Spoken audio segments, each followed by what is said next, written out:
calculating the value of R by hand may be a very tedious and time-consuming task. Of course, there's a formula for it. The formula involves standardizing the observations for X and Y. So in our formula here for R equals 1 over n minus 1. Remember, n is the sample size, or the number of observations that you have. The sum of x minus x bar over s times y minus y bar over s of y. When it says standardizing the observations for x and y, you may recall that x minus x bar over s, that was the z-score for x values. That was a standardized z-score for some random variable. And then y minus y bar over s of y, that'll be a z-score for your y values. So here's an example of how to calculate R. So we're given fuel efficiency for the weights of 5 different vehicles. Okay, so one vehicle had a weight of 1,990 pounds and it got 26.2 miles per gallon. Another car had a weight of 2,100 pounds and that had a miles per gallon of 24.3, and so on. Okay, so what we need to do, we need to calculate x bar and s of x and y bar and s of y. So we can do that in our calculator by going to our stat menu, and we'll enter. So we're going to edit our list 1 and list 2. So we're going to put the weights in list 1 and the fuel efficiency in list 2. And if you need to pause the video to do that, go ahead. I'm going to go on though. And then we're going to calculate. So stat, calculate, 2 var stats, because now we have weight and miles per gallon, where those are 2 different variables. So we're going to calculate 2 var stats on second 1, comma, second 2. Okay, or X list is list 1 and Y list is list 2. Okay, press enter, and that'll give us X bar is 2,748 pounds. The standard deviation is 847.8 pounds. And then for the Y values, Y bar is 21.54 miles per gallon, and the standard deviation is 4.5. Okay, so we'll make a note of those. Okay, and I wrote them down here on a different page. Okay, so we have our values for X bar and Y bar. Okay, now what we need to do to calculate R, we're going to do 1 over n minus 1. Well, there are 1, 2, 3, 4, 5 observations, or 5 paired observations, or 5 vehicles. So that's 1 over 5 minus 1, times the sum of x minus x bar over s of x. This is where it gets tedious.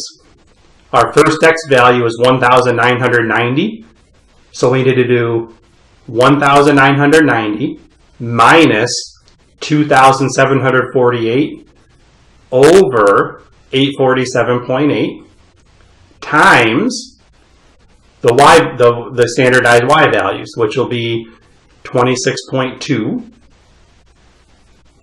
and then minus the y bar, which is 21.54, divided by 4.5. We're going to do that for each pair of data values. So you're going to do that as operation 5 times.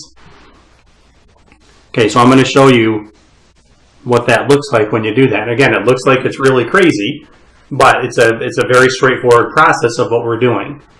Again, this is your x minus x bar over s of x for the first weight. And then this is the y value that goes with it, 26.2 minus 21.54 over 4.5. And then the next value is the 2100 and 24.3 miles per gallon. So 2100 minus the sample mean weight divided by the standard deviation of the x's.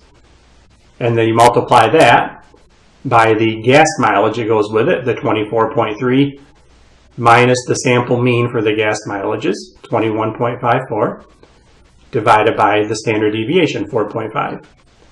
So you do that for each pair of observations. And as you go along and you do that, I just show the simplifying each step. So we have 1 over 5 minus 1, which will be 1/4. And then the first observation for the weight gives you negative 0.894.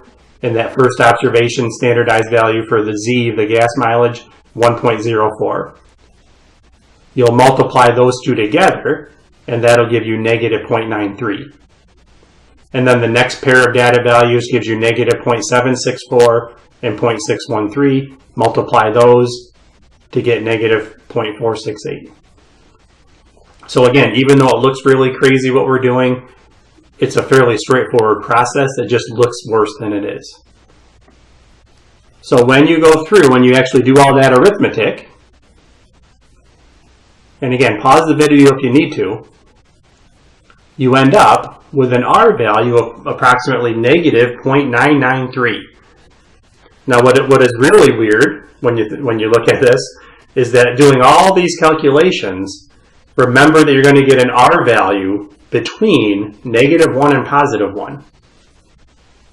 Every time, the correlation should be between -1 and +1. So if you end up getting a decimal or a number that is not between -1 and +1, it means you did something wrong up here. Most likely there's a sign missing somewhere, or maybe because of rounding you might be a little bit off on this, but you shouldn't be too far off. When you do your calculations, again, depending what your data set is, the more you round something, the more error you're going to bring into it. But the caution is not to round too much. Okay, so we get an R value of about negative 0.993.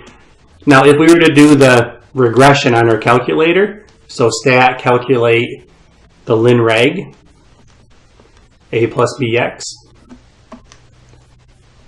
Okay, notice we would get negative 0.9908, not negative 0.993, and that's just because of the rounding. But you know, it is fairly close. Okay, and then the last thing to look at here quickly is what the value of R squared is telling us. Okay, this is really hard to understand, but if you calculate R squared, so take your R value and square it, you get 0.986. Again, depending how you round it to begin with. Okay, the value of R squared tells us the proportion of the variation in Y that is explained by the linear relationship between X and Y. Okay, and again, this is not easy to understand.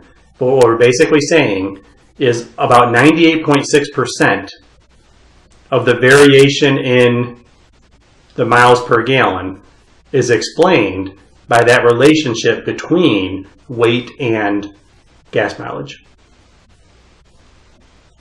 So that's what you would say as far as explaining the value of R squared.